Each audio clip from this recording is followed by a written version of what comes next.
सभी को जय श्री कृष्णा। पुरुषोत्तम मास के महात्म के पहले अध्याय में हमने सुना सूत जी का मुनियों से वार्तालाप। आज सुनेंगे अध्याय 2, भगवान नारायण से नारद जी का प्रश्न करना।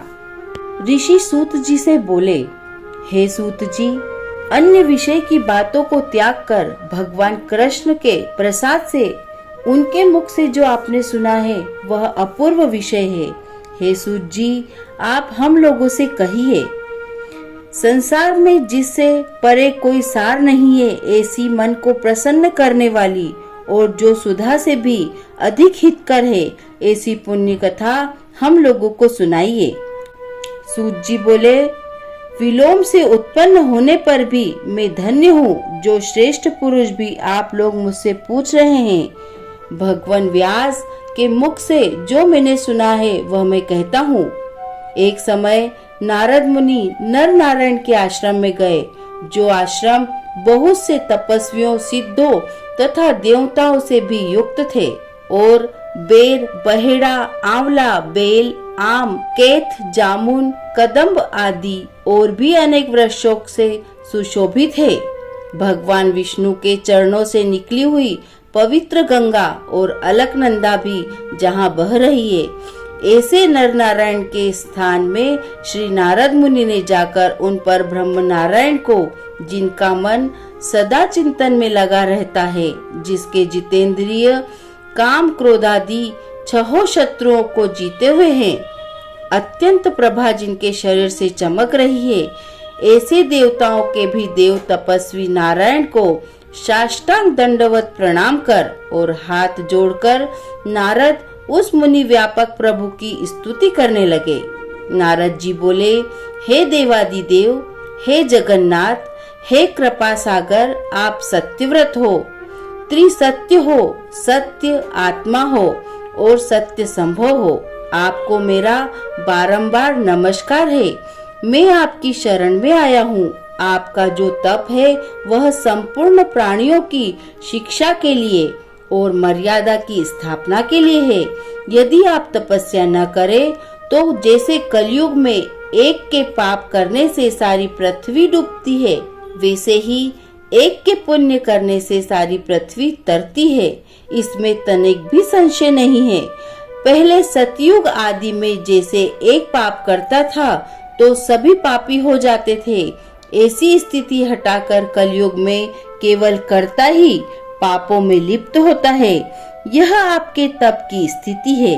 हे भगवान, कली में जितने प्राणी हैं, सब विषयों में आसक्त हैं। जिनका चित्त स्त्री पुत्र ग्रह में लगा है, ऐसे प्राणियों का हित करने वाला जो हो और मेरा भी थोड़ा कल्याण हो, ऐसा विषय विचार कर केवल आप ही कहने योग्य हैं। वही आपके मुख से सुनने की हमारी इच्छा है। आप ही उपकार प्रिय विष्णु हैं, ऐसा वेदों में निश्चित है। इसलिए लोकोपकार के लिए कथा का सार इस समय आप सुनाइए, जिसके श्रवण मात्र से निर्भय मोक्षप्रद को प्राप्त करते हैं। इस प्रकार श्री नारद जी का वचन सुन भगवान ऋषि आनंद से खिलखिला उठे और भुवन को पवित्र करने वाली पुण्य कथा आरंभ की। श्री नारायण बोले, हे नारद, गोपों की स्त्रियों के मुख कमल के भ्रमर, रास के ईश्वर, रसिकों के आभरण, वृंदावन बिहारी, व्रज के पति आदि पुरुष भगवान की पुण्य कथा को कहता हूँ, जो निमेष मात्र समय में जगत को उत्पन्न करने वाले हैं। उनके कर्मों को, हे वत्स, इस पृथ्वी पर कौन वर्णन कर सकता है।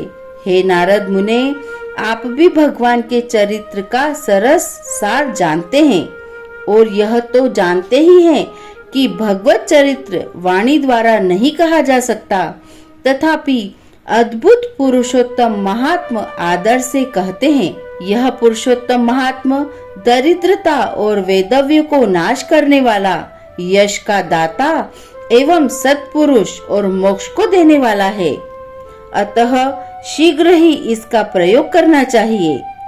नारद बोले, हे मुने, पुरुषोत्तम नामक कौन देवता है, उनका महात्म क्या है, यह अद्भुत सा प्रतीत होता है। अतः आप मुझसे विस्तार पूर्वक कहिए। सूत जी बोले, श्री नारद का वचन सुन नारायण क्षण मात्र पुरुषोत्तम में अच्छी तरह मन लगाकर बोले। श्री नारायण बोले, पुरुषोत्तम, यह मास का नाम जो पड़ा है वह भी कारण से युक्त है।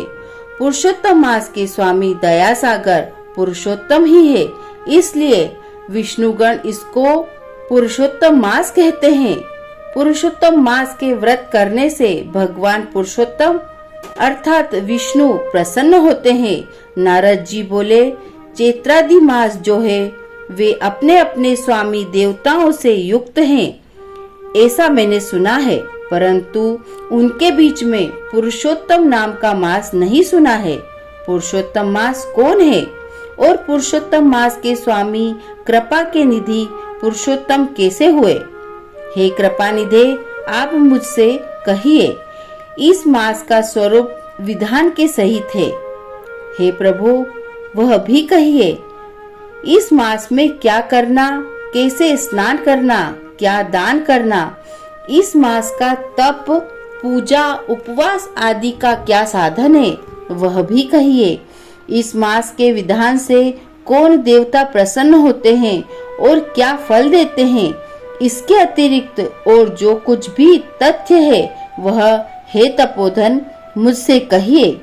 साधु दिनों के ऊपर कृपा करने वाले होते हैं, वे बिना पूछे ही कृपा करके सदुपदेश दिया करते हैं। इस पृथ्वी पर जो मनुष्य दूसरों के भाग्य के अनुवर्तित, दरिद्रता से पीड़ित, नित्य रोगी रहने वाले, पुत्र को चाहने वाले, जड़, गूंगे, ऊपर से अपने को बड़े धार्मिक दर्शाने वाले, विद्या विहीन, मलिन वस्त्रों को धारण करने वाले, नास्तिक, पर स्त्रीगामी, नीच, जर्जर, दास वृत्ति करने वाले, आशा जिनकी नष्ट हो गई है, संकल्प जिनके भग्न हो गए हैं, तत्व जिनके क्षीण हो गए हैं, कुरूपी, रोगी, कुष्ठी, टेढ़े मेढ़े अंग वाले, अंधे, इष्ट वियोग, मित्र वियोग, स्त्री वियोग, आप्त पुरुष वियोग, माता पिता विहीन,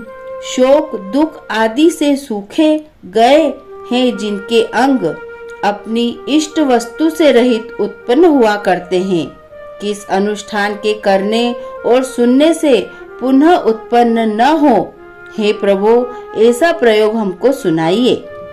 वेधव्य, वंध्या दोष, अंगहीनता, दुष्ट व्याधियां, रक्त पित्त आदि जो दोष है, इन दोषों से दुखित मनुष्यों को देखकर हे जगन्नाथ मैं दुखी हूँ, अतः मेरे ऊपर दया करके हे ब्राह्मण मेरे मन को प्रसन्न करने वाले विषय को विस्तार से कहिए।